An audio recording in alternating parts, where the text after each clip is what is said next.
Secondary is the balance of trade, which is not in our favor. Now we try to get over this by international borrowings.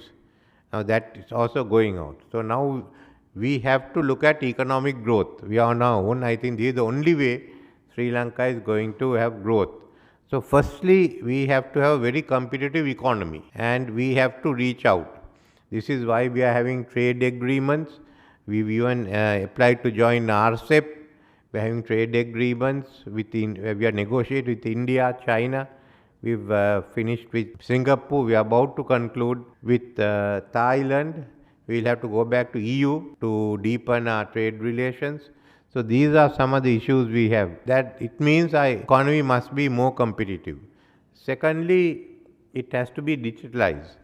And I'm forming the Digital Transformation Agency to handle it, together with a center for research on AI. So this will have a plan to digitalize the country in a given period once they start functioning. Then we also have to comply now with the requirements of the net zero plan and the green economy. So we have to be a green economy. Then finally, we have to go for growth and we have to start working on it now. We are already studying it. First, look at the low-hanging fruit.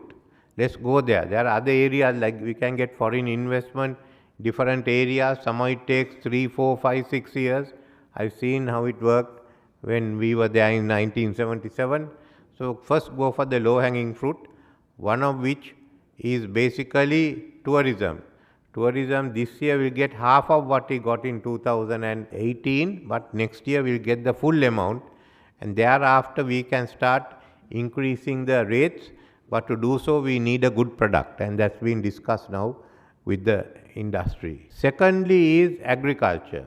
We have not exploited the agricultural potential. We have written it off, but with our land available, we should go in for modern agriculture, use modern technology and highly competitive agriculture, which will enable us to go in for exports. With this reason, we will improve the productivity in paddy, enabling us to release some of the lands in the wet zone, and secondly, look at about another 400,000 acres which can be brought out in cultivation, including system A and B of Mahavali, which could not be done due to the war. So this is some of the areas of agriculture. But there will be people who can do half acre of agriculture with the new technology. That also should be encouraged. Then we are looking at renewable energy, because Sri Lanka's potential for renewable energy has not been assessed yet. We are satisfied that we have enough for the net zero scenario, but if you look at it, we will have about 40 gigawatts of wind and about 200 gigawatts of solar without counting rooftops. If you count that, it can be 300 to 400.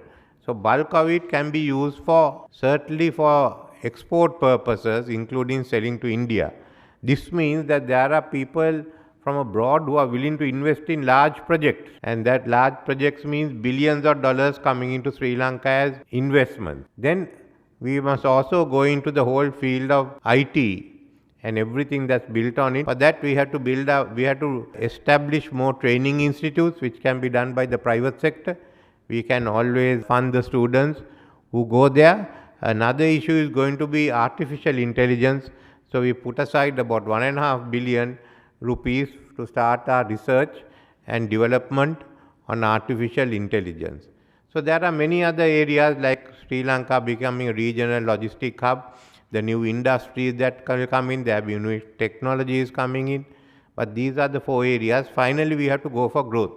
It's only growth that will get us out of the economic crisis we are in.